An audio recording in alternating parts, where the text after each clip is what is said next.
Good afternoon, everyone. I'm Gretjen. I'm the Executive Director of Philadelphia Community Access Media, and I'm really pleased that Regina has extended the invitation to us community media, PEG Access folks here this afternoon to talk to you about public access television and community media and sort of the opportunities and for folks that are doing social justice work and how they may look to use those channels and to use media to further their work.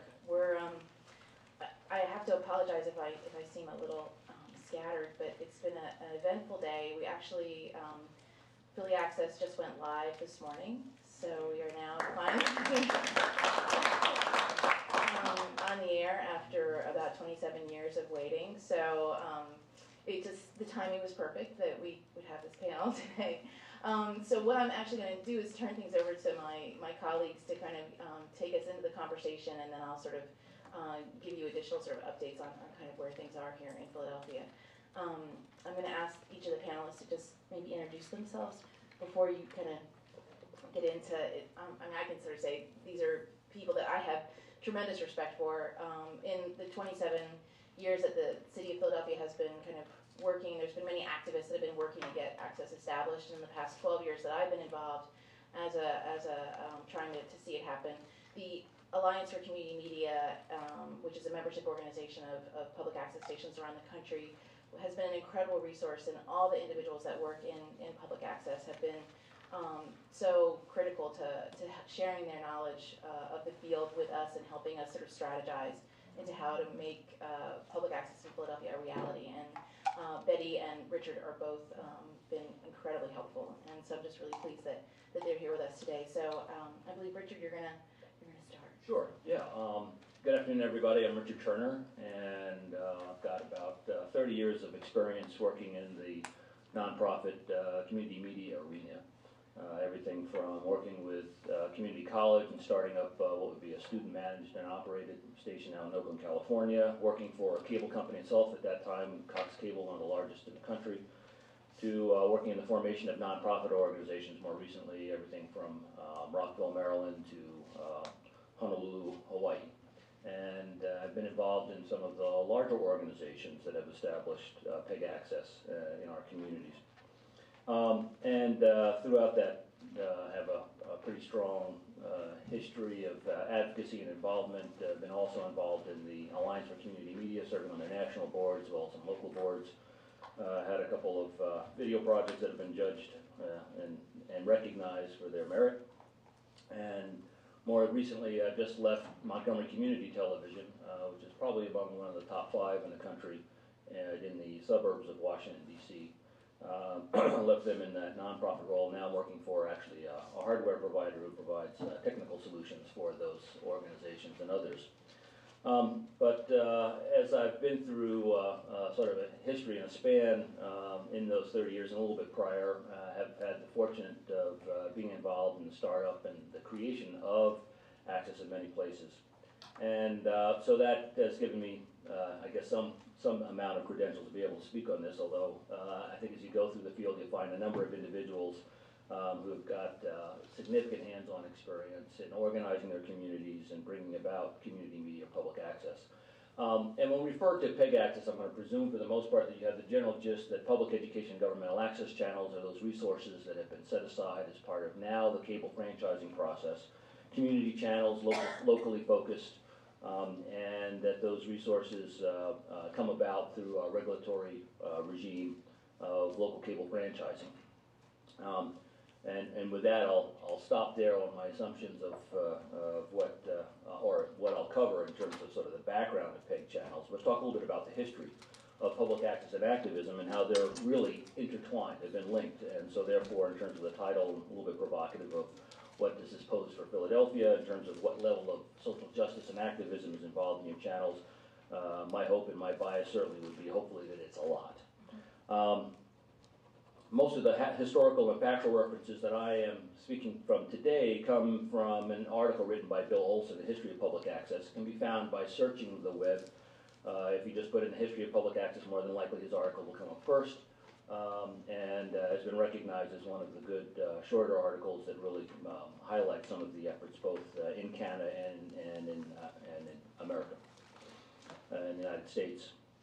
And as early as the mid-60s, the National Film Board of Canada had launched a project called the Challenge for Change. This was a documentary film series that was part of Canada's war on poverty in the 60s.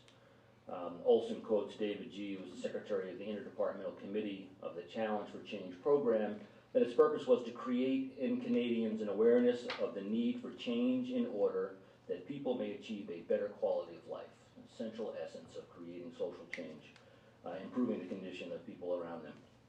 And in 1968, with the advent of technological advent with the Sony Portapak, this was rather revolutionary for television. Previously, if you needed to do a television production, and it was a remote production, it probably involved a number of highly trained and skilled electrical technicians and engineers who had to manage lots of equipment. And Sony found a way and managed to condense this down into a Portapak that was about 12 by 12, weighed probably about 25 pounds. That was just a recorder tethered to a camera, but all of a sudden gave really video in its field and as a disruptive technology its beginning for those video activists. In '68, with that Portapak, documentarians Dorothy Hanaud and Bonnie Klein, who worked on the Challenge for Change project, and they worked in Montreal to Alberta, working with mostly in inner cities or dealing with issues of poverty and disenfranchisement. They had expressed hopes that the community-produced video could be merged with cable television. Cable television at that time was starting to emerge from the small, really mom-and-pop type of outfits that were providing community antenna television systems, mostly in suburban and rural areas where there was poor reception of television signals. It also happened to be developing in New York City at the time because of the poor reception due to buildings. So they felt that cable television provided a good opportunity for a community experience in Canada.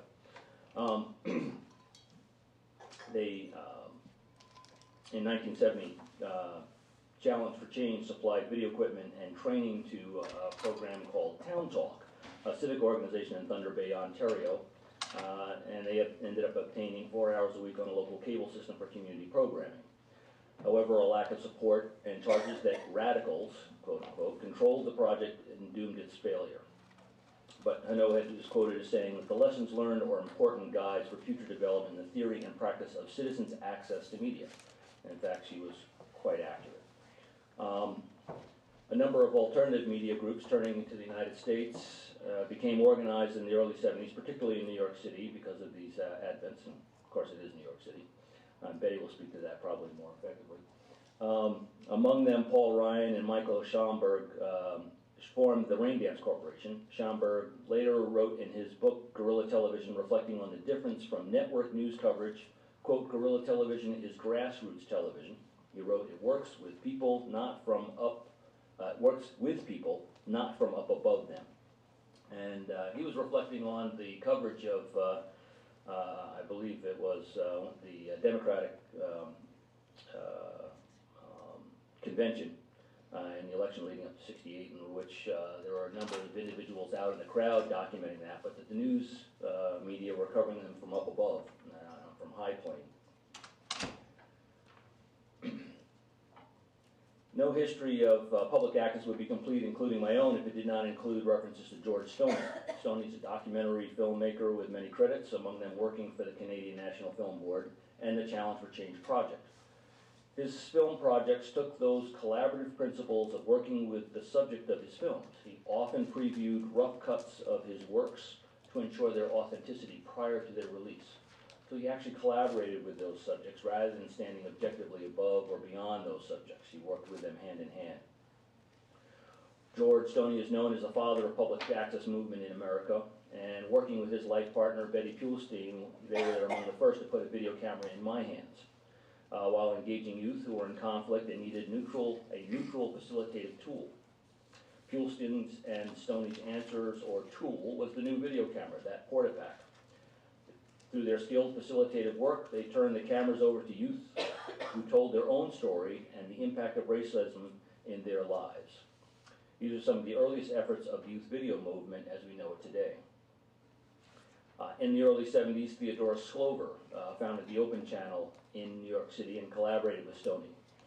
She wrote, referring to public access, that, quote, if it fails, these channels are not used, or if they carry programming that no one cares about, or they are utilized for the entertainment of the esoteric few, then we probably will have provided the necessary fuel for those who are fighting against the opening of this medium, close quote.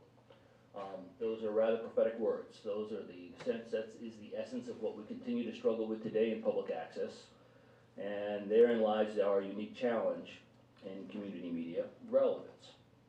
On one hand, the very principle that empowers this possibility, the First Amendment, also empowers its mediocrity. To create policy that permits the taking of capacity from resources from one entitled speaker, the cable companies, and give it to others, our community, requires a constitutional justification. Based upon the notion that we are a better society when we have a diverse and robust communication systems, we organize local governments to pry a small amount of resources from the nearly monopolistic providers of cable services. We recognize that having channels available that are open and permit the widest possible latitude or the least restrictive means will provide our society with the ability to hear and debate the issues, not just the issues corporate media or government wants us to consider. The challenge lies in first informing and educating why this medium is in fact really different, although similar to everything that it is around it on the box. It truly is different. While made with nearly the same tools or the same method of delivery, it is as different as canned tomatoes as compared to those grown in your backyard. This means that media literacy and advocacy must be a vital component of any public access or community media effort, in my opinion. Survival of public access, however, happens at multiple levels, be they political, economic, social, technological, and all of these must come into alignment in order to create what might be considered a vital community media center or effort, and one that is open to its community and reflective of that community. This starts with creating an effective governance system that acts in alignment with those principles, adopting policies that empower activism and community organizing, establishing trust within that community by adopting policies based upon no prior restraint of speech, the least restrictive means. Now, of course, that does mean that we risk that the content will live up to the fears associated with public access, Wayne's World, hate speech, and naked preachers. We must be well grounded, however, in our convictions that protecting the First Amendment will create cognitive dissonance in having to seemingly support something you find abhorrent. But what could be more American? When the principles of your Access Center rest upon the notion that the answers to bad speech is more speech, you will then create the unending drive that will ensure that those within your community who are engaged in activism, community organizing, and social change, and social justice will become fully involved in your community media center. I would describe those efforts as a circle. You can start with the notion that everyone in your community has the right to be heard and to have their voices unfiltered available to the masses. That in and of itself is justice. It is a journey, not a destination. As you move through the circle, you engage in processes that are aligned in inclusive and self-regulating ways that make it clear to participants that they are stakeholders in those outcomes of creating media. They in turn bring about the necessary actions, awareness, and accountabilities in your community that brings about justice, and your circle is complete. By the way, I'll show a couple of examples that I have found probably the most vibrant, which are those from Hawaii.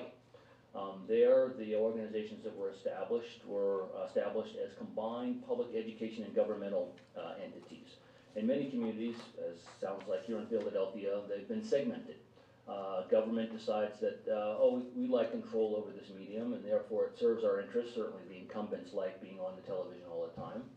And those who hope to be elected certainly find that to their advantage as well if they ultimately are elected. However, in Hawaii, that effort is actually governed by a single nonprofit entity, both all public education governmental actions or programming that's generated. As a result, funding comes directly from the cable operator to that nonprofit entity. So it's removed somewhat from the political influences. The entity does not have to go to government in order to seek its funding on a regular basis. And of course, if you had a public access channel that's very active with activism, active community organizers, they're likely to be critical of government, and therefore when you have to go before that county council or city council, they're not likely to be as friendly as they might otherwise think. In Hawaii, I was fortunate to be its founding executive director on Oahu, and we began after 2 years. We started with a channel that was about 20 hours in a closet operated by the cable system. Today it's 6 channels that are being operated that include all sectors, public education, and government. We began coverage of the state legislature and in a cooperative effort. And that effort was fondly described by the state legislators as the Olelo effect. Olelo is the name of the organization. So once the cameras were turned on in the state legislative proceedings, some claim that the decorum actually improved, that the meetings, although probably went on a little bit longer, were nonetheless seemingly a good thing for democracy there. However, at the same time, there were organizations, or even not really organizations, there were just individuals who created programming that had been on for a long time that were seeking to right what they felt were the injustices going back to the overthrow of the Hawaiian kingdom and sovereign nation. That had programming on a regular basis, both in English and in Hawaiian, and provided that outlet on a continuous basis, I believe, since going back to probably about 1984 they've been on. So I'll just give you a little bit of a preview.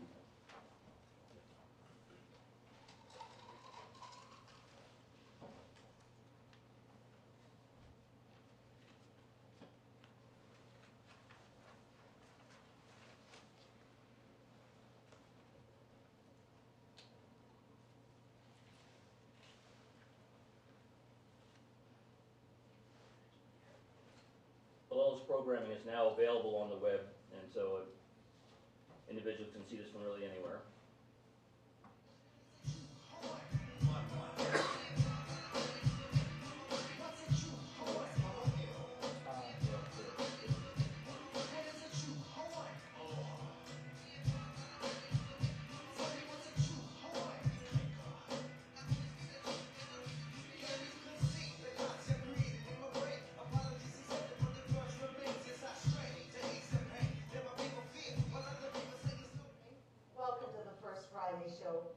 I'm Trask, and I'll be your hostess for this Friday, September 4th, 2009 edition of First Friday, the Unauthorized News. If you're calling in tonight, if you're viewing, and it is Friday, September the 4th, and you're watching a live show, we welcome your calls for questions or comments, myself or our guests. The number tonight is 834-2886. 834-2886. We have our volunteers standing by. Wanted to welcome to the show tonight Professor Manu Kayama from the Center for Hawaiian Studies, who has been filling in as our regular commentator. Welcome to the show, Manu. Aloha. And also, First Friday is happy to welcome back a guest who first came to visit us in early 2008, giving us her impressions about the struggle to save and protect Mauna Kea. First Friday welcomes back to the show Ke Aloha Peshona tonight. Before we get to our primary show, Mauna Kea, which is going to be an important one because of legislation that has passed and also because of the recent ruling of Judge Hara, before we get there, we wanted to update you on a piece that we left our last show with, and that was the OHA discussion or summit that was scheduled for August 8th. As we had closed our last show, when we were saying tune in next month for an update on the OHA Dog and Pony show. I'll stop there. That just gives you a little bit of a taste. Nililani Trask basically has been a Hawaiian activist, Native Hawaiian activist, has created efforts to create what is to be a recognized government of the Hawaiian people. Of course, it is not a recognized government. Of course, the Native Hawaiian people don't have recognition individually in individual standing. And again, the program with her sister has been ongoing since about 1984, monthly. Every month they'll come in and do a program dealing with various issues, provocative, and organizing and trying to bring about a level of justice and issue for Native Hawaiians. So I'll stop there. Turn over to Betty. Okay, just a quick intro of yourself, Betty. Just a quick intro. Oh, quick intro, okay. I'm just gonna stand up for a little PowerPoint. Okay. This one, sorry. My name is Betty Yu, and I'm the Director of Community Outreach and Media at Manhattan Neighborhood Network, and it's actually the largest public access station in the country. I'm also on the National Board of Directors of the Alliance for Community Media, which is the national advocacy group for all the public access centers throughout the country. But just sort of a personal story of how I sort of came into this work is about 15 years ago when I was in high school, actually. I got involved with a labor rights organization called Chinese Staff and Workers Association. They're actually the first workers center in the country. It started about 30 years ago, organizing workers in Chinatown to fight sweatshop conditions. And at that time, the mainstream press, the corporate media, as well as the local ethnic press in Chinatown was really, really hostile.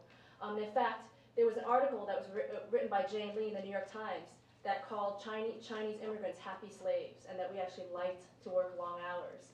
And then you had the local press in Chinatown that actually was controlled by a corrupt elite of sweatshop bosses, employers, along with organized crime families, and even the local precincts in that community that really controlled the local press. So all of the corporate media and also the local press is really anti-worker. You had this amazing organizing that was happening. This was in 95 when Golden Venture just happened, right, in 92, 93. And people were starting to see that third world conditions, sweatshop conditions, existed in our own backyard, right in New York's Chinatown. So the fact that that was really blacked out of the media and was really slanted was really a concern to the organization, and that's why we launched our own public access show. So through public access, immigrant workers, young and old, came together and learned these tools, folks that never had access to the technology before, but were able to make their own television shows, actually telling stories of resistance, of their own experience, and the fact that there is organizing going on to fight these conditions. And actually, we won many, many cases for garment workers, and actually moved a manufacturer accountability law legislation forward on a federal level. And it was through using the video, the public access show, and showing it all around the country, and using the video itself and integrating it into the organizing work that it was that we were able to be very successful in our campaign work. So I just sort of wanted to talk about where I'm coming from. So I'm just gonna go into my presentation, and I guess before we get started, I just wanted to find out, I'm sure this is a crowd that has watched public access, but has everyone watched public access here? Obviously not in Philly because it just launched, but somewhere in your hometown or some other city. And so what are some of the things that, some of the themes or some of the things that jump out at you when you watch public access? You can be honest. Well, we're all from Philadelphia.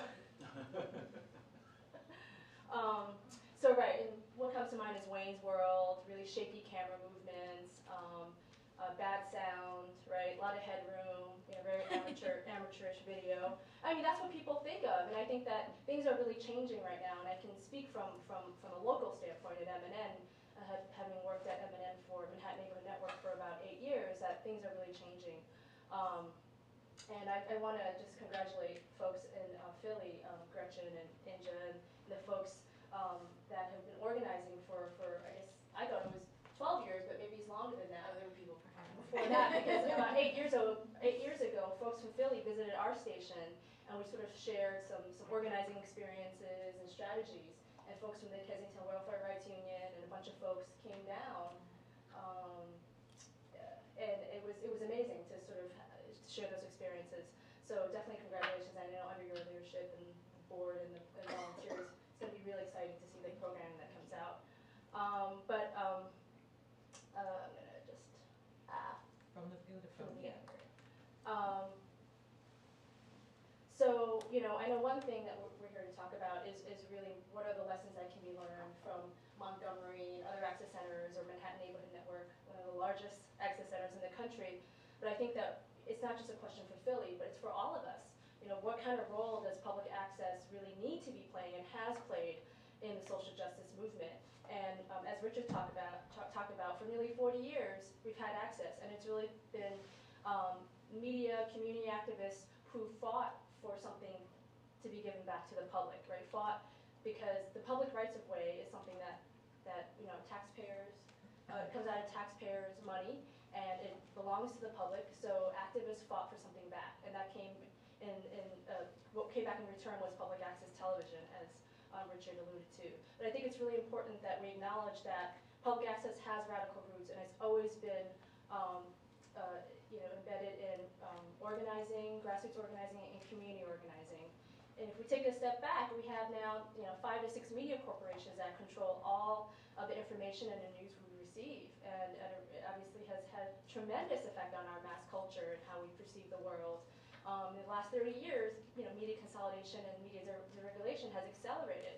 So what does that mean for the communities that we work with, or the communities that I care about and that we all care about and work with as clients or constituents that you all work with? Is that we're shut out. And so if our issues are covered in the corporate media, like the story of Chinatown, it's distorted, it's stereotyped, or in my opinion, it's just systematically blacked out and shut out.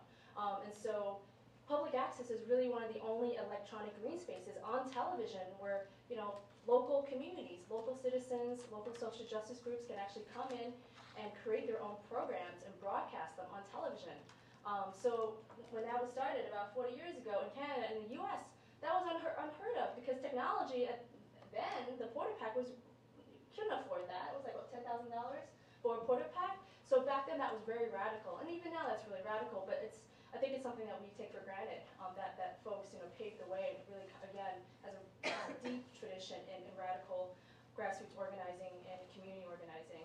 A lot of the groups, and I'll show some examples, a lot of the groups that we work with really see public access as a critical organizing tool and a critical resource in their movement building work. And they've really integrated it in really effective and creative ways.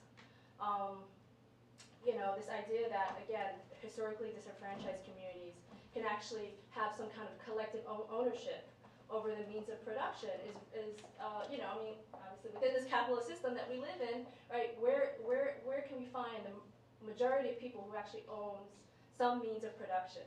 We have the corporate media that own the content and the distribution channels, but here within public access, we together, the public, community organizations, and social justice folks, actually can have a collective ownership over the means of media production, have a say, unedited, and we can put our viewpoints out there. So according to the Alliance for Community Media, there are about 1,000 public access centers in the country, and the public, is probably about a third of the 3,000. And so this is the only place, right, where any member of the public can come in, get training, and create their own programming for free or at very, very low cost. All these centers combined create 10,000 hours of local and new programming a week, and that's more than all the major networks combined. So that's pretty amazing when you think about it, that we can generate that much content. So it's really about shifting that power paradigm, you know, of who has access to media making tools, and who has access to distribution channels and broadcasting it. And so public access provides that platform for us. And you know, I want to talk about this first comes, first serves model, and folks may be familiar with that, but that's sort of the prevailing policy in public access, that whoever comes in the door first should get served.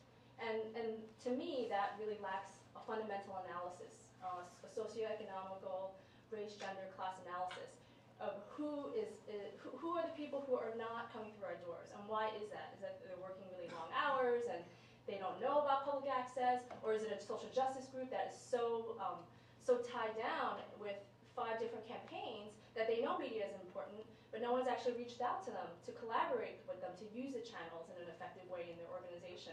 So I think that there are a lot of access centers in the country who are sort of shifting that way of looking at things. And so if you just have a first come, first served policy, that means you're really passive and you're just going to serve the people who come through your doors. So in the last, I would say, just being on the ACM board and seeing a whole wave of public access centers across the country, really shifting that and doing a lot of targeted outreach and doing a lot of intentional outreach and working with social justice groups and partnering with them in ways to help these groups get their work out there. And I think that's really important, because if we look back at our roots again of public access, it's always been to empower and give voice to the voiceless. It's always been to provide those tools for people who normally wouldn't have the opportunity to make media. So to be passive and just to assume people are just going to come through our doors and those are the only people we're going to serve, it really it would really be a shame, and would sort of be rolling back on our mission. So I'm specifically going to talk about M&N's work, and I'm going to show some examples. There are some DVDs, but we have a community media department and a youth channel department, which is really rare. Many access centers can't afford that, frankly, to have people devoted to that kind of outreach or youth programming. But we're fortunate into having those two departments. And those two departments are strictly devoted to doing intentional outreach to youth-based organizations, social justice, labor, unions, cultural groups. We do a lot of this kind of outreach throughout the city, going to conferences, collaborating with folks on campaigns, and we work with them to help them use media as an effective organizing and educational tool. And just to kind of sum up some of the ways that groups have used it really effectively in their policy change, advocacy, and organizing work, through the media training that we provide for groups, a lot of them have actually used the media training itself for organizing. So they're using it for leadership development. They're using it to identify new members in the community where they can use this media training, providing access to technology to develop new leaders. The other aspect is that they're developing them as media spokespeople. Because in our training, and I'm sure in training in other access centers, it's a very non-traditional classroom style teaching, where it's not just the instructor, we have all the information, and the students are just sort of blank canvases. But everyone, finds throughout the training, everyone finds their role. And sometimes folks find that they're not necessarily the camera person or the sound person, but they're actually really great spokespeople for the organization, so that they are a part of the media project in that way. And so a lot of people have developed themselves as really strong media spokespeople for their organizations through the training.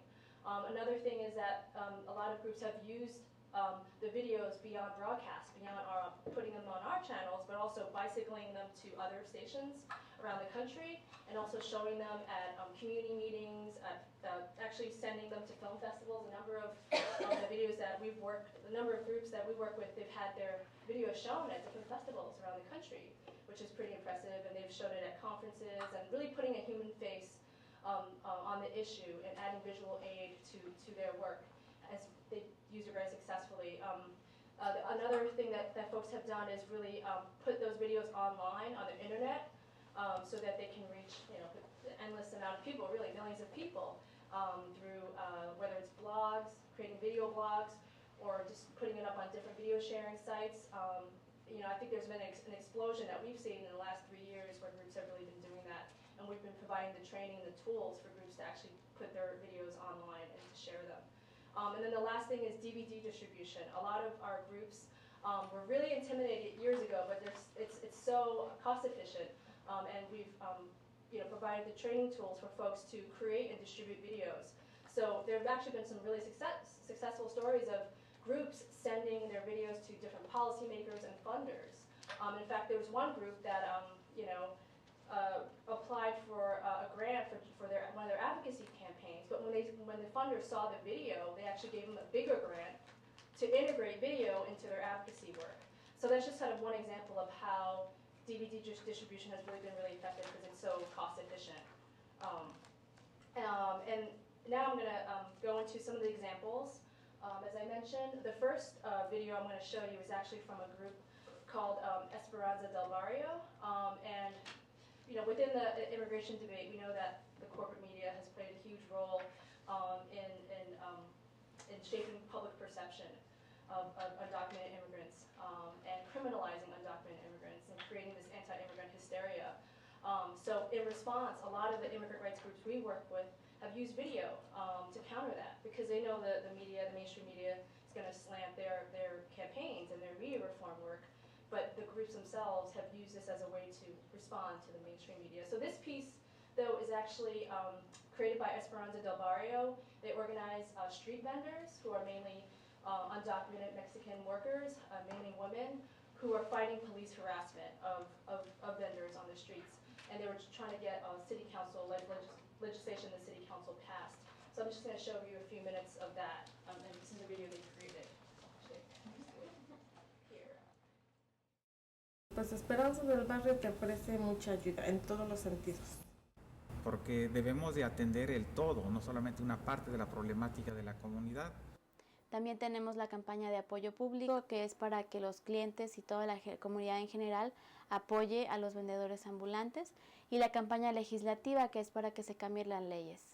Unos son talleres generales que tenemos en las reuniones, que básicamente ayudan a la persona a mejorar sus habilidades, por ejemplo, de hablar en público, de hablar a la prensa. Enseñamos la estructura del gobierno de la ciudad de Nueva York y otras cosas que ayudan a las personas a tratar de lidiar con los políticos más efectivamente. El programa de educación de adultos consiste básicamente en clases de inglés para que los vendedores ambulantes y los miembros de la comunidad aprendan cómo hablar, escribir y comunicarse en inglés. En medio de la clínica legal proveemos representación legal a los vendedores ambulantes que tienen citatorios de corte por vender en la calle. También damos talleres de educación legal acerca de varios temas como la violencia doméstica, inmigración, derechos de los inmigrantes. El proyecto de ayuda al negociante es un proyecto en el que se ayuda a los vendedores a lidiar con el sistema de venta ambulante. Vienen organizaciones de afuera para enseñar talleres como por ejemplo cómo obtener un préstamo, cómo hacer sus transacciones bancarias, cómo preparar la comida de manera sanitaria. También ayudamos a las personas a que llenen sus impuestos de venta. El programa Mujer Sana es un programa de salud en el que Esperanza del Barrio invita a organizaciones de aquí de la comunidad que proveen servicios de salud a dar charlas o talleres acerca de algún problema de salud en particular. De todos los servicios que te dan, por ejemplo, clases de inglés, clases de tejido para aprender a leer. O sea, son muchas cosas que a lo mejor que te pueden ayudar tanto en tu vida personal como en cómo defenderte en la calle. Yo creo que Esperanza del Barrio es una gran organización que le está dando una oportunidad a personas que necesitan trabajar, ¿me entiendes? Que de una u otra manera se tienen que ganar el pan de cada día. Yo no soy vendedora, pero sí soy hija de una vendedora, ¿me entiendes? Mi mamá vende en la calle. Una forma que Esperanza del Barrio me influya a mí es como el grupo de jóvenes mexicanos. Ese grupo nos vemos una vez a la semana y platicamos sobre problemas en la comunidad, problemas que vemos en la casa o aquí en el barrio. Fue mi decisión seguir estudiando, porque es que todas las personas valen mucho. ¿Por qué recibir las obras de otros? ¿Por qué tener que hacer trabajos que nadie más quiere hacer? ¿Me entiendes por qué? Porque los vendedores ambulantes empezaron a organizarse para cambiar la situación de trabajo. Pero una vez que una persona aprende que organizando se puede cambiar las cosas, es algo que puede aplicar a muchas áreas de su vida. ¿Se puede? ¡Sí se puede! ¿Se puede? ¡Sí se puede! ¿Se puede? ¡Sí se puede! Hoy queremos pedir a los políticos que nos escuchen y hagan realidad lo que se dice de que este es un país de las oportunidades. Con esta propuesta de ley, nosotros ya no tenemos que presentar documentos migratorios cuando vayamos a aplicar para una licencia para vender. Todos llegamos aquí sin que nos invitaran. Llegamos aquí buscando un nuevo mundo. Impedirles que tengan acceso a ese trabajo es un crimen y es injusto. It's bad enough that this city didn't create jobs for them. They created their own jobs and they should be respected and not harassed. My name is Councilman Charles Barron. I will be introducing legislation today.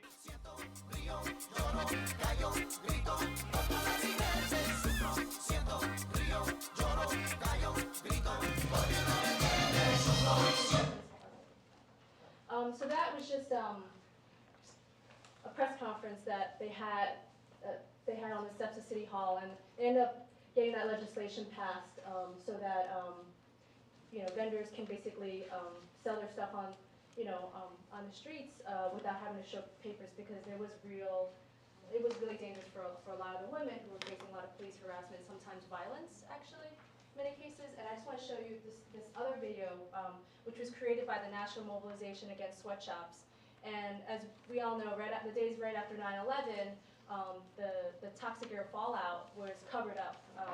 And it was NMAS who had been organizing with workers and residents in lower Manhattan. They were organizing to hold the government accountable for the toxic air fallout.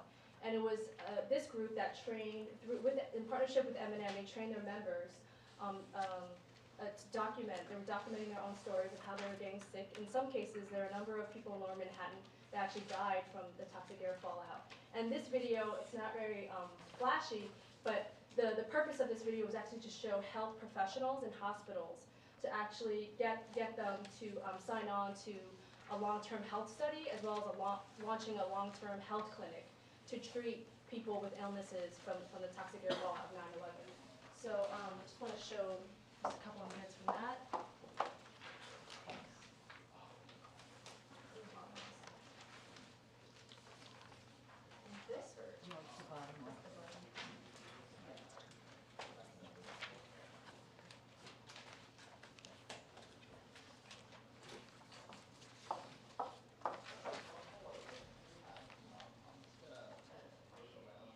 It'll come up.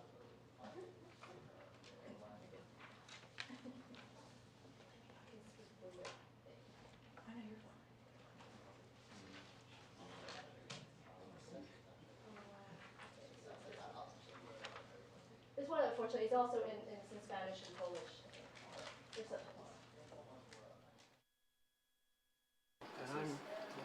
Entonces, ¿quién está aquí? ¿Esto es su equipo de trabajo? Aquí, ¿no? Sí, este se llama Silvio, esta se llama Marixa. Mi nombre es Lucely Gil, soy de Colombia. Llegué a este país en 1999. En el 2001 me tocó el desastre de la zona cero.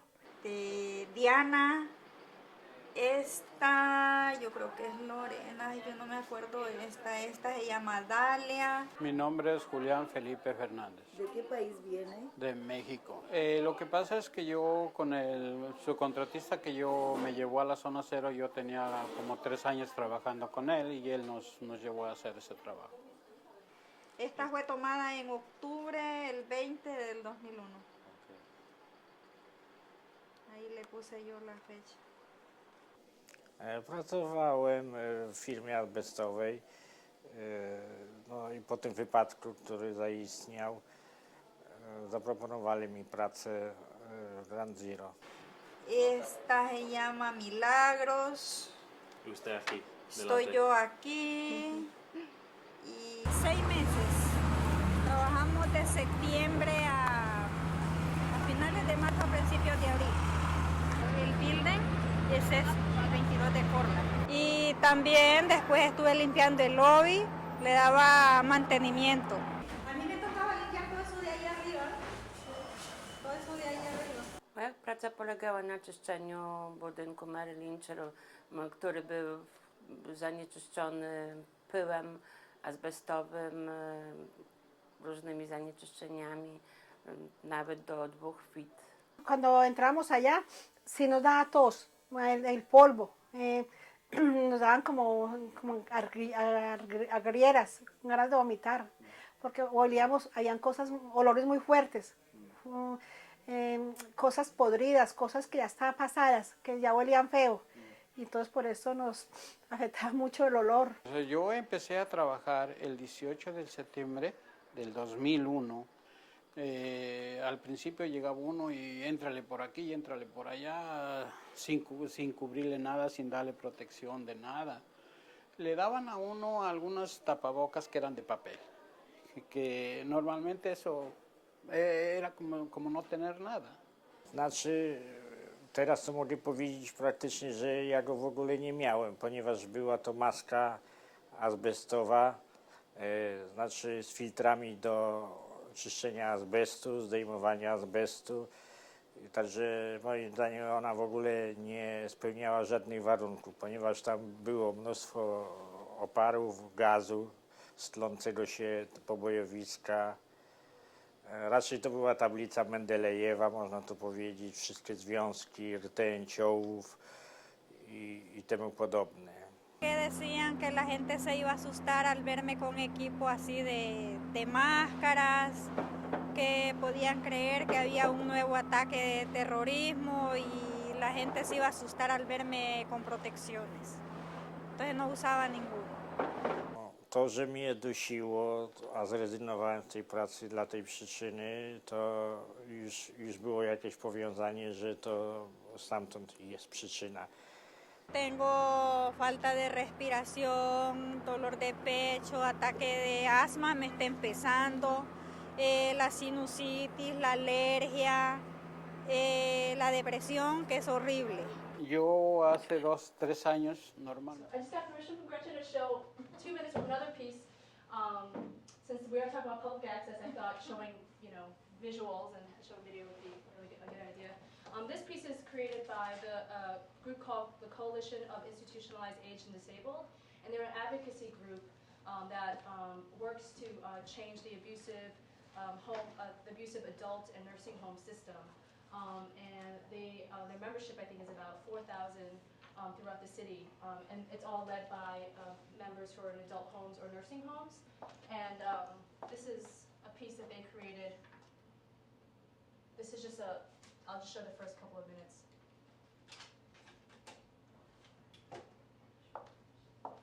But I should say the other video that I showed actually was shown to health professionals at Bellevue Hospital, and as a result of sending those DVDs out and holding screenings and community screenings, they actually were able to launch the first health clinic in Lower Manhattan, and it's 3 years old now, where they're continuing to treat workers and residents on Lower Manhattan who got sick. So they're using it in a really smart, effective way. Hello, I'm J.K. Canepa, and this is a show about food. What's good to eat? When what's good to eat is sometimes hard to get. For us, what is good to eat is hard to get because we live in adult homes. Adult homes are board and care facilities for people with physical or mental disabilities. We have to eat what they serve us 3 times a day. We don't have access to kitchens of our own, so we can't cook for ourselves, even though many of us would like to. This show is about the issues and concerns we have about our food. We can still improve our diet even when our choice is limited, if we know what's good to eat and what's not good to eat. Today's show is about sugar and the sugary world that we live in. Everywhere we turn, there's sugar visible and hidden in our food. What is sugar? When most people hear sugar, they think of this white stuff that's on their table. This is what's called sucrose, refined sucrose, which does not actually exist in this refined state in nature. Hello and welcome to Residents on Record, the program for and about adult home residents in New York City. Good morning, residents. Welcome to our council meeting. Good morning. We gave out these pamphlets a few months ago. I hope everybody read them. They're about the QUIP program. QUIP stands for Quality Incentive Payment Program. It was established by New York State in 1996 to give extra money to adult homes for the benefit of their poorest residents. The QUIP is a grant that's given once a year to just about each home in the state, but the council has a right to say what that money is being spent for. The president of the council has to sign this application for them to get the money. In 2008, CIAD helped resident council officers at 18 adult homes in New York City to work their way through the QUIP application process. How's your... So I just wanted to show that piece as well. They're a group, CID is a group that has really integrated a video project very effectively into their work. Should I invite you?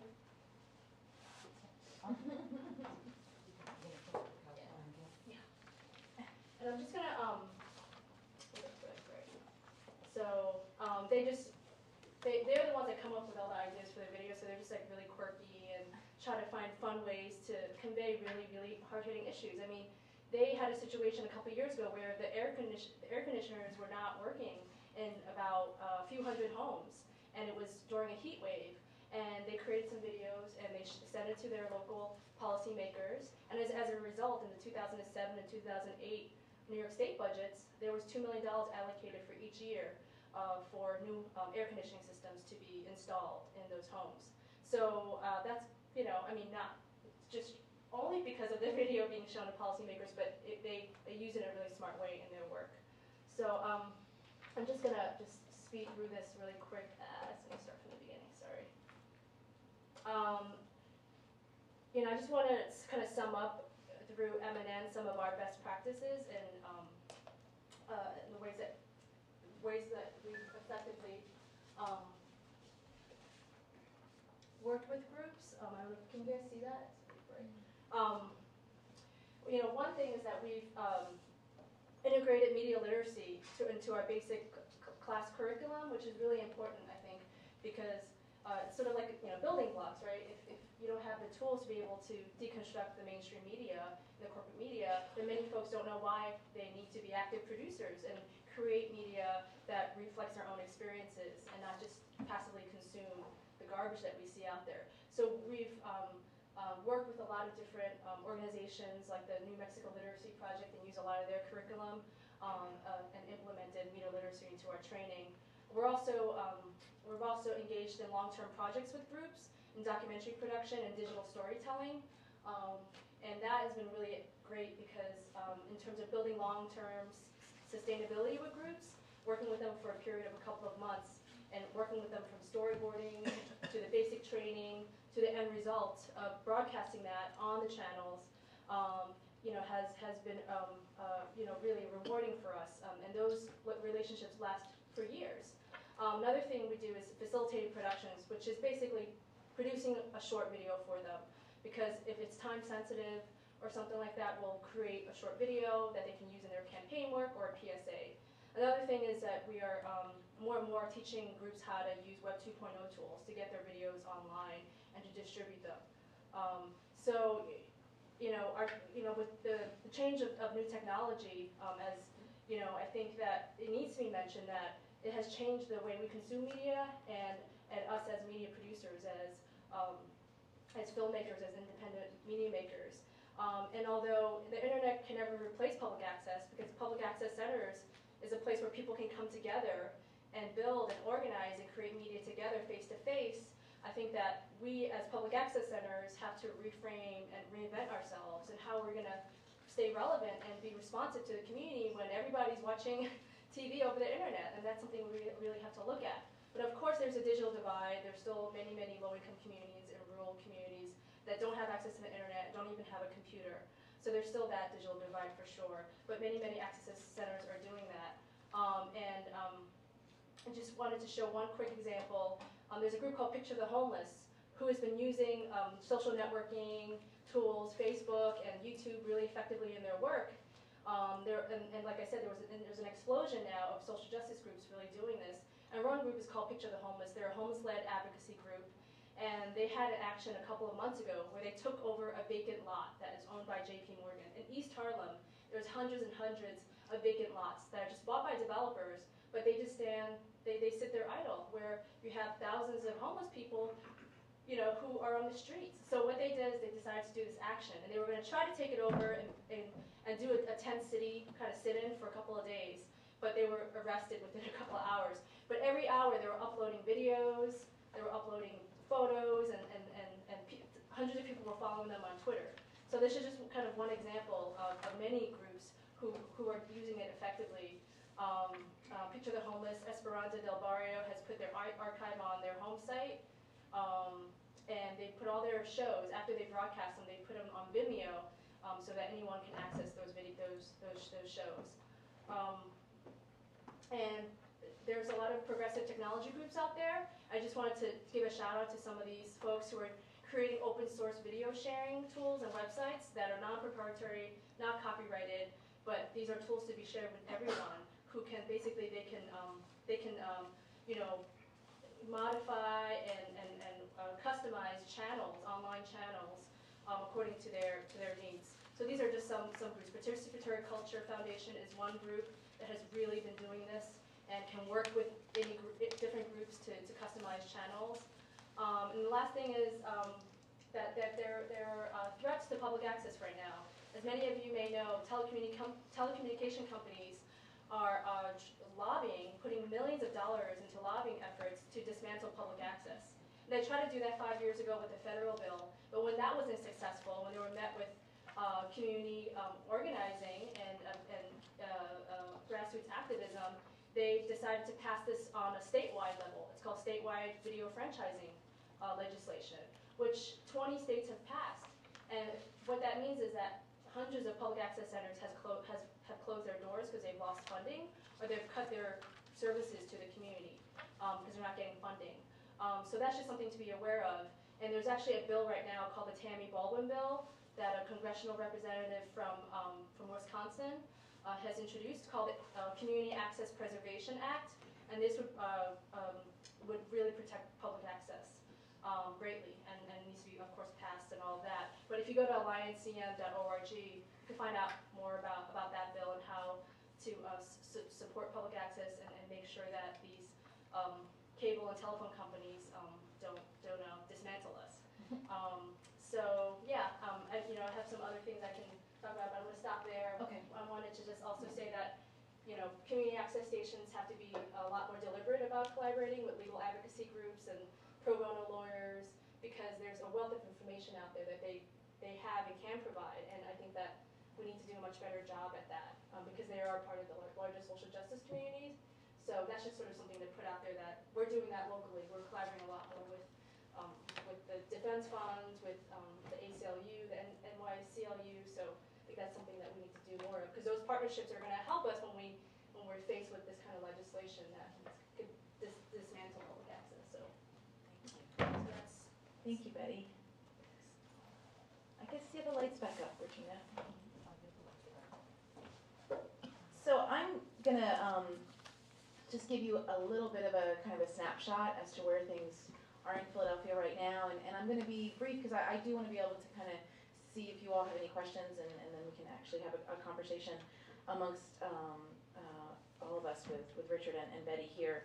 And so much of, I mean, in some ways, even though it's sort of, well, it's embarrassing for the city, and it's been very frustrating that we've had to wait 27 years for our channel to actually go on the air. We're coming in at a moment that's actually really pretty revolutionary and very exciting.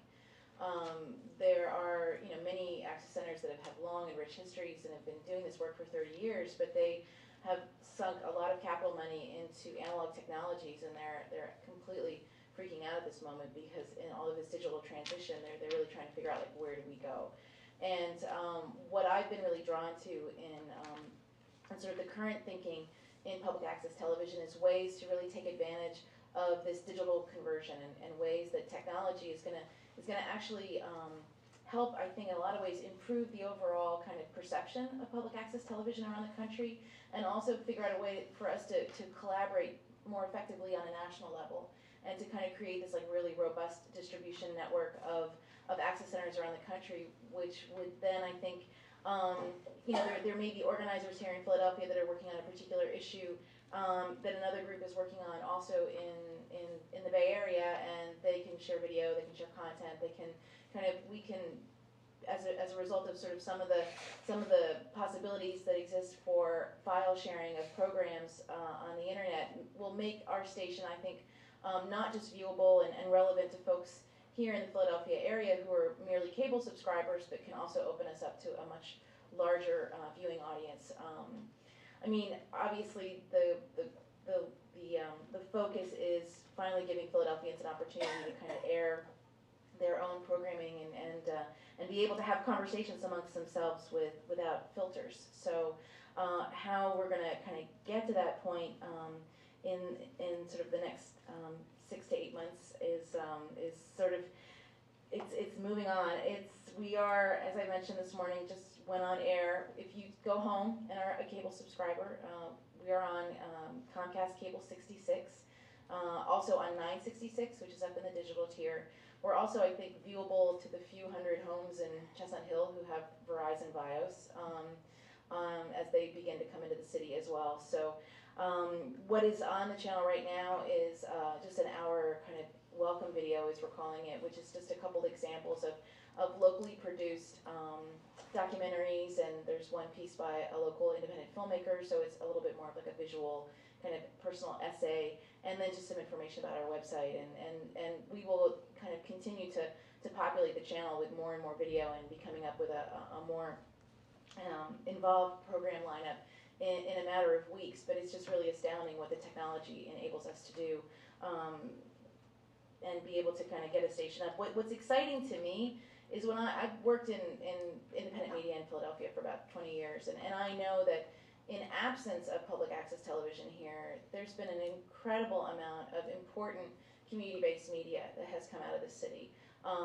Notably work coming out of Scribe Video Center, which has been around for over 25 years, that has done this type of facilitated community-based production where they've worked directly with community organizations and trained them, the organizers, the folks that are doing the work, how to be their own video makers and be able to kind of tell their own stories. So there's other newer groups like the Media Mobilizing Project that's here in Philadelphia that's working directly with organizations like the Taxi Drivers Union and the Juntos in South Philly, and again, they're working more in a citizen journalism type model. So there's already this incredible backlog of exciting programming that's barely had an opportunity to kind of reach audiences here in Philadelphia. So in some ways, we're in an interesting position where we can begin to solicit this programming in sort of the way that both Betty and Richard are talking about it, in a more sort of deliberate way, like going out,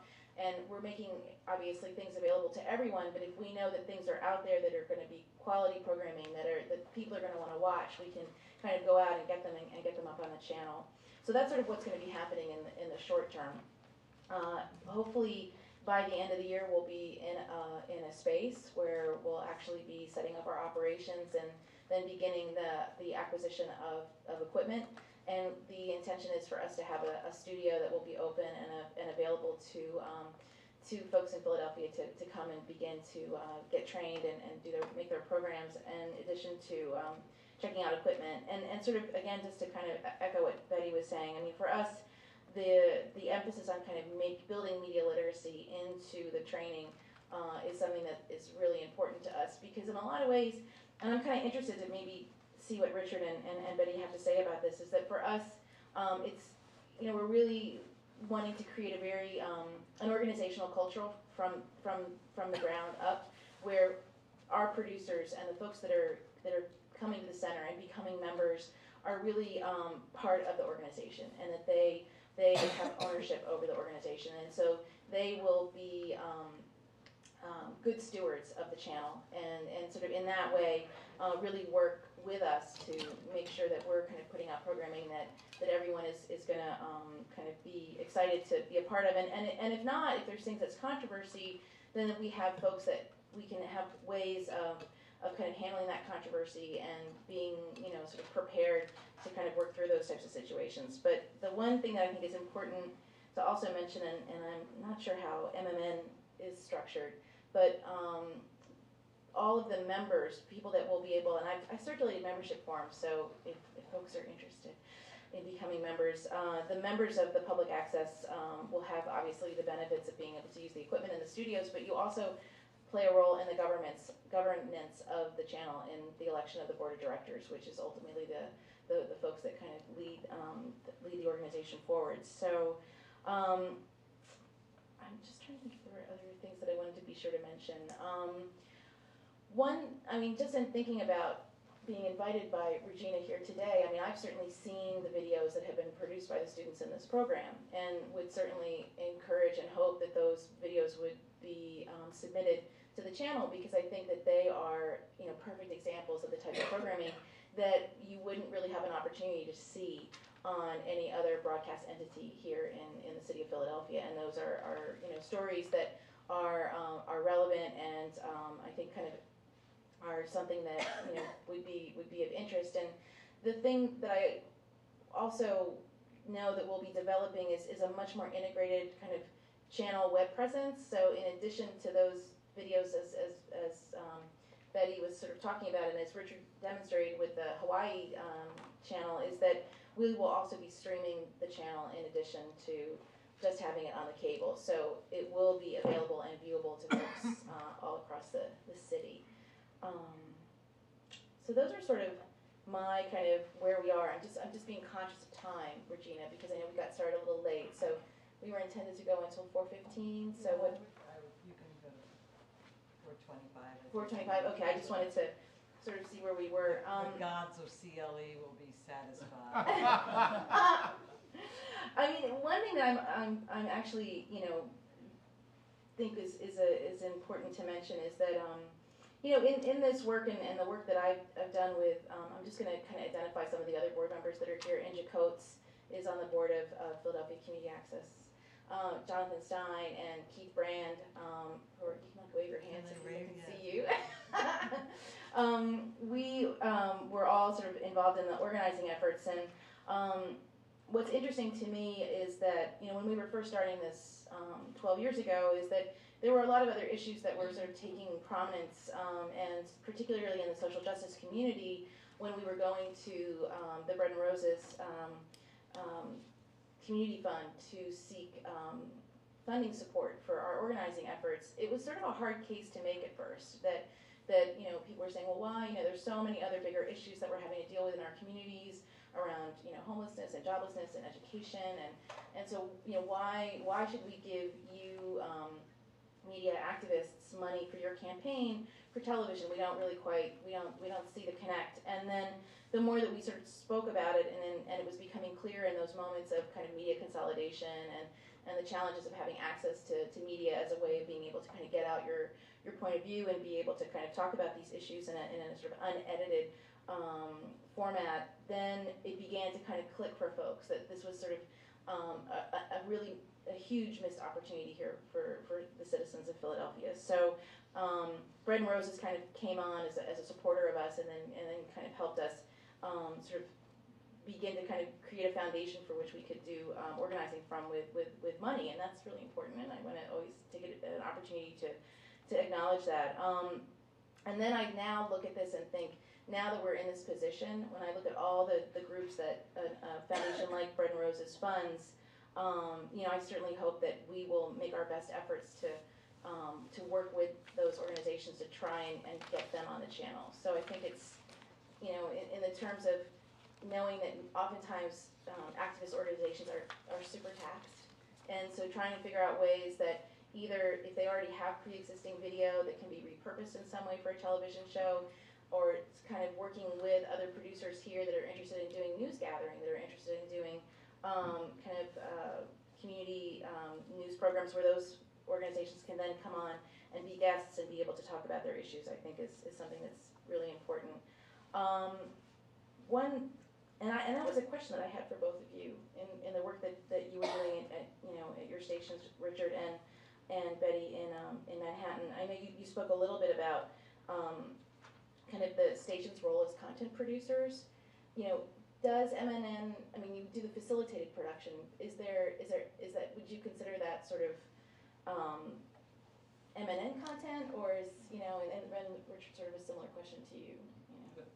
No, that's a really good distinction, actually. I'm glad you made that distinction. About 2 years ago, we went through a whole strategic planning process where we actually branded our channels, and one of them now is a community channel. It's 24/7 community-oriented programming. And we also made the decision to do original productions, and that was something that we never really did before that. It was always to just provide the tools for your social justice partners and your community groups, and they're the ones that produce all the content. You're just providing the technical tools. But we're doing that a lot more, and actually in terms of the social justice groups we're working with, more recently we work with the different legal defense funds, like I said, and Center for Constitutional Rights in New York on a telephone justice campaign, exposing some of the hikes the kickbacks that the state was getting in the prison system through when people call into the prison system, people call their loved ones and incarcerated loved ones, they actually have to pay like 6 cents per minute, and most of that was going to the state. Anyway, we just did a show with them on that, and so we're doing a lot more original content, and I think that we're finding that that's much more effective because of a lot of the groups we work with just don't have the time to produce on their own or to go through 2 months of training. They just don't have that time. So we've produced programming for them, shorts, a lot of shorts, because when they're showing it to their members, people won't sit through 30 minutes. They'll sit through 8 minutes maybe.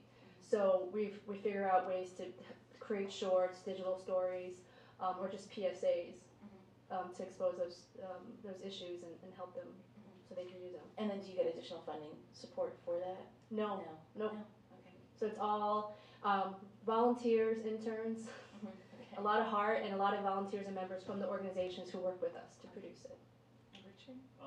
In both locations, we're also active in Hawaii, both in Hawaii and Montgomery. There were facilitated productions as well as productions done by the Access organization themselves. That always poses a series of challenges.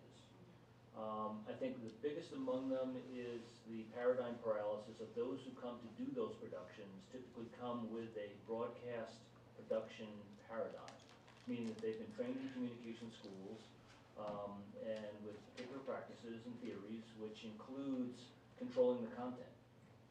And thus, when that is put in the mix of a public access center, you have an inherent conflict between those who are trying to facilitate speech and those who are actually trying to control their own speech. So it's making sure that the values that are really driving the center and the activities and the engagement with the community don't become overwhelmed by the overwhelming paradigm, existing paradigm of commercial media. And those who are really aspiring to be in commercial media. So they work at an access station first, and this is their way, this is their stepping stone, and so therefore that begins to corrupt the values, and then therefore the outcomes. I just wanted to mention, actually, the youth channel, they do get funding, I'm sorry. They get a lot of funding from the Department of Education. It's it's the Youth and Cultural Council, I think, of the Department of Education in New York. And so they produce, they work with the youth in different high schools around the city to produce videos. And that funding comes from the city, so they do that every year. I'm just going to see, do folks have any questions? Oh. Well, a question for Gretjen. Oh, okay. If people in this room would want to get involved or volunteer or assist, I know you're balancing 10 jobs, one executive director right now, volunteers may be too much, but is there some opportunity for people to connect with you who might be interested in this room and in getting engaged in the new? Yes, thank you, Jonathan. I have to confess to being, I've been in the position here for about 3.5 months, and it's been a bit of a sprint, and to sort of get to where we are today, and it's now to the point where I'm ready to kind of, I feel like we're on the air. It's like the coming out party. So it is an opportunity now to start getting more folks involved. I handed out to everyone the membership forms and the program submission forms. So of course, the ways those ways to get involved would be by submitting programming and also becoming members. But I definitely know that by the time that we the end of the year moving into a facility, we'll definitely be able to kind of work with volunteers. Right now, I'm not sort of in a way to be able to kind of. I'd love to have volunteers coming and helping right away, but it's just you'd be sort of sitting in my living room right now. So that would be, I think, a little problematic. So we can, but hopefully by December there'll be a better way for folks to help. And I'm just thinking that the website is up there. Thank you, Richard. It's a work in progress. So there's things up there that still need to be fixed. But if you can email me or the email address that's there, I'll make sure that you're put onto an email mailing list, so you'll know about upcoming events. We're going to be doing a series of neighborhood orientations where we're going to be going around to neighborhoods and sort of speaking directly to constituencies and interested folks about how they too can get involved. I anticipate that we'll be having orientations and trainings in our facility starting in the early part of next year, and then that's when sort of some of the really basic sort of television television making training will also be starting. So. Any other questions? Oh, Regina. So how, until you get your training up, Mm-hmm. What's gonna substitute for the public and public access? Well, I think it's sort of to go back to my point about how there's already been, there's hours of content that people here in Philadelphia have made. So it's what I'm really looking at doing now is just kind of trying to get the word out as much as I can. So another thing that you all could do is if you know of folks who have made short documentaries, performance pieces of arts and cultural groups, visual kind of nice video, either potentially video postcards or any type of video programming that's been kind of originating out of this area, I would encourage you to let them know about it and have them consider submitting it to the channel so that it could begin airing. And that's sort of, to me, that's, I feel an incredible commitment to wanting to get folks to start watching the channel and contributing work, because I think that is a way of people beginning to sort of understand the possibilities of the channel. And then, so that will be the public for now. And then we'll be able to then actually have a place, in several months where people can actually convene and come together for training.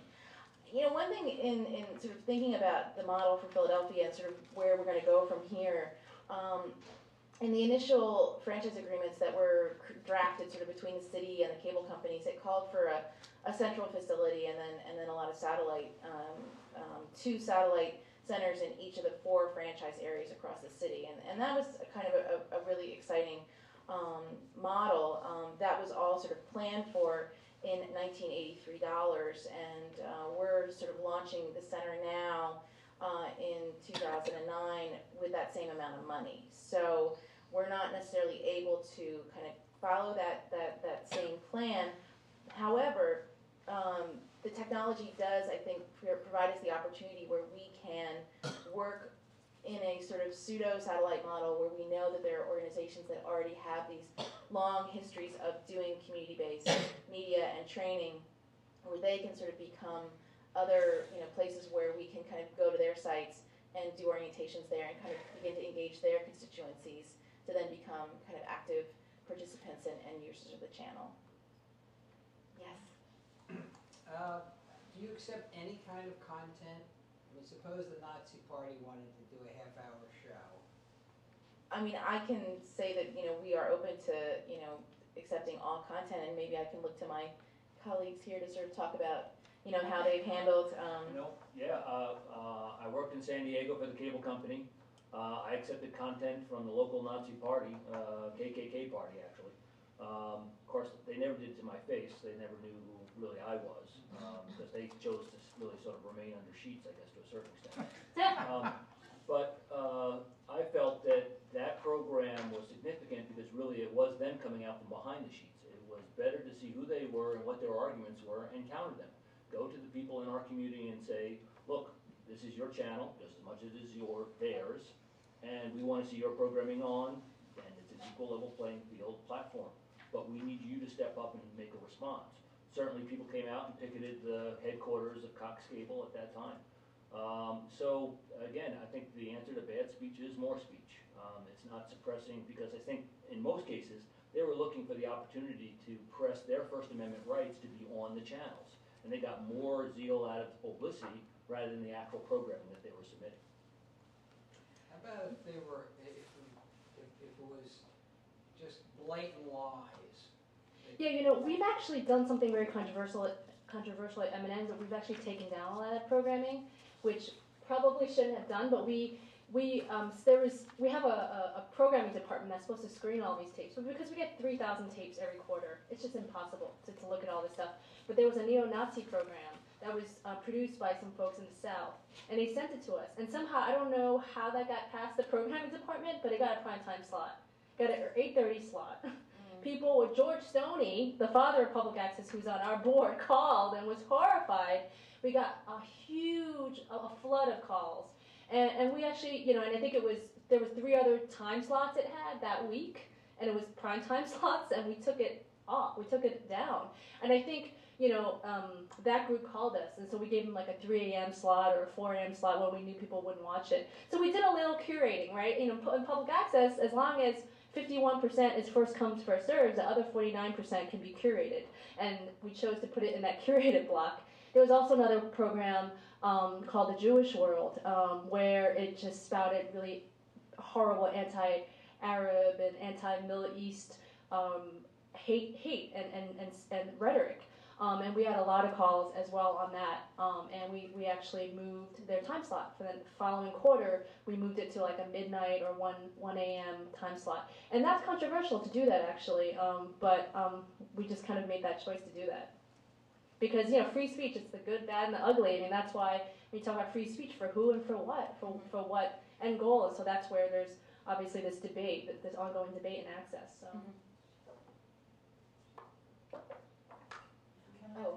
What percentage of your programming is sort of live talk, like we saw from Hawaii? And what percentage of, well, that's for both of you. And what percentage of your programming is video and documentary or something like a documentary narrative? It really depends upon the center. For example, in Tucson, Access Tucson has a live, sort of what they refer to as a hot studio, where basically people can come in and create a live production, and they do so in 25-minute blocks, and they'll have 4 to 5 folks in there a night creating live programming, and they have a channel that almost is dedicated to that kind of speech. So it can really depend upon the center, where you have a lot that's very efficient, creates a lot of high volume of programming. But after a while, it's kind of visually not very appealing, because it's the same set. I mean, you can only do so much when one person's been in there and 25 minutes later, the next person is in. So again, it really is driven by the center, what kind of resources they have, the number of channels and capacity that they have. But by and large, I think you'll find that most of the programming is not live, that it's pre-recorded. At MNN, actually about 70% of the programming on MNN's channels is produced out of the facility. So a lot of that is just field-based, documentary, and then only 30% or less maybe is all in-house in studio productions. We've actually fixed up our Express studios, so folks probably know what an Express studio is, where you literally can operate and be on the camera at the same time and answer calls and be on blue screen. And so we've had a lot more interest in the last 4 years since we opened up two more Express studios. So there's a lot of that kind of talk show style format programs, but I would say that's probably accounts for about 20% of our programming. A lot more of it is done in the field and is submitted to us, and it's sort of documentary-oriented program, or music videos or things like that that are produced in the field. So. Is there any concern that that's not public enough? That's such a the 80%. Right. No, it's true. I mean, I think in Manhattan we've got 7 million residents, and I think about 2 million are cable subscribers. No, maybe 3 million, and 2 million are cable subscribers. So that is a concern. The number was a lot higher, but because these tools are a lot more accessible and a lot more affordable, people are buying their own cameras. Like, you can buy a flip camera for $120 and then edit it right on your PC computer and then show it on public access. So you don't even need to come into the facility anymore. So we're actually trying to figure out new innovative ways to get people to come through our doors. It is actually a real concern, and that's something that we need to address. But we, I think through the partnership through Youth Channel and our community media department, we're finding that those are the groups that still need to come to our facility, and those partnerships are what we really value in building, cultivating those relationships and working with them. But that definitely is a concern, because the number has gone down. I think from when I first started at MNN, it was probably 40% of the programming was produced in-house, and now it's 30%, so that's definitely a concern. I think that's probably the case for access centers throughout the country as well. Go ahead. How do you convince viewers that the content is relevant above and beyond the glut of video? I mean, this is speaking to what you were just talking about, the glut of video that's available on the internet. I mean, how do you make audiences focus on your content? Do you have a plan in the pipeline for that, or is that a continuing problem? Are you looking to me or to? I'm looking to all three. Okay. I'll take a quick shot. We did a viewer survey at the last organization I was at. We actually had a 9 cum, which is significantly higher than most cable networks that are out there. And I think the reason is that it's localism. They look at all the other channels, and also they stumble across this channel, and even though they know, okay, something's different about this channel because the quality is clearly different. But oh look, there's someone that I know, or there's a place that I know, and oh, they're talking about issues that confront my community. So that's the draw, and I often refer to them as the Safeway ratings. It's the people who go stop people in this grocery store and say, I saw you on television. It happens to the council members, it happens to the people who were hosts and other people who were sharing their content. So. You know, I think for us here in Philadelphia, we're, you know, going to be wanting, I mean, I want folks to tune into the channel, but also kind of look to us as a guide, as like a trusted guide, and to kind of know that, you know, we are sort of providing a place for, you know, maybe examination of news issues that they're not going to be able to get on their local news channel. I think it's important for us to have visibility in the communities, to kind of be out, and that's why we're sort of asking questions about sort of content productions that are being originated by the access centers, and how it is that we can kind of be really sort of visible in the city. I mean, I'm just thinking, I was talking to a local journalist and a newspaper publisher yesterday, and he does a lot of radio news and is really interested in sort of looking at how to maybe do a weekly community news program, and just talking about the upcoming DA's race and how it would be really great if, you know, we could, you know, have a conversation with those two candidates coming up. And so he said to me, well, I said, well, we're hopefully going on tomorrow. I'm like, if you can go get something, I can try and get it on, you know, before the 3rd. But it's, you know, so it's being able to kind of create those type of opportunities where we can, I don't know, I just think see the channel as being relevant, and a lot of that's why I want to really put so much emphasis on getting really great content on the channel, so that people are going to want to watch it. But particularly in Philadelphia, where local media is suffering so much. I mean, print media is suffering, television is totally suffering.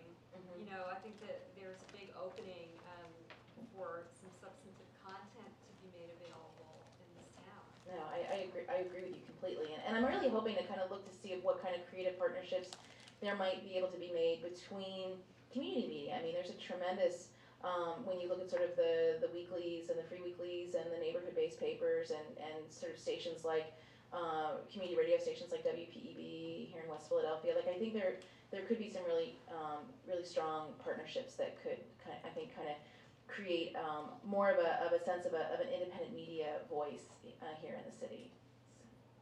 I just want to piggyback on what you were saying, and just Richard was saying about the local content, and then you really can't find that programming anywhere else. You know, for instance, we have a weekly show called Tenants and Neighbors, where housing attorneys who specialize in low-income and affordable housing give free advice on public access channels. Anyone from New York City can call in and get free advice instead of paying and going to a law office and getting that information. So, you know, I don't think there's anything wrong with niche programming. When you have a certain community that you're speaking to, whether it's an immigrant community, whether it's the Somalian community in Minnesota, or the Chinatown community in New York City, and maybe you're speaking to 4,000 people or 3,000, maybe it's not the 2-3 million in Manhattan, but I think that's okay, because people need a place to find that local content, that local information on local issues that they care about. We were the only ones during the city council district race recently, a couple of weeks ago. We were the only ones that hosted debates for all the 12 Manhattan districts. People wanted to find that content. New York One wasn't doing it, PBS wasn't doing it, MNN was the only station that actually held these debates so that voters can make an informed decision when they go to the voting booth. So it's, you know, important, very important local content that I think is very relevant to the community. So Just good to get back to the fundamental part of your question, which was why cable versus the internet. Right now, most people are trying to do both. So they recognize that, of course, being on the internet is like trying to take a sip from a fire hose. It's overwhelming, and you don't get effective geographic community aggregation unless you go to some kind of a portal or a site that, like a newspaper, that's doing that for you. And all the other services are still showing that television is still king when it comes to, you know, video content delivery. So you know, there still is quite a high degree of demand. But I think, as Gretjen was pointing out, that the transition to digital is enabling access centers to do more with web-based or internet-based technologies. As organizations, we really have to find out how to exploit that and keep the focus on geographic communities. All right, well, I'm getting the signal that we need to wrap up. So again, I want to thank Regina Austin and the Visual Legal Advocacy Seminar for having us here today. And please tune in, check it out, send us an email. I'd love, if you do have cable, I'd love to know how it looks and sounds, because, well, I do a little bit, and I know we were talking about bad audio, and I think the audio is a little on the bad side, so please let me know. We're just still debugging. So thank you very much. I want to thank you all for sticking around. Have a good weekend.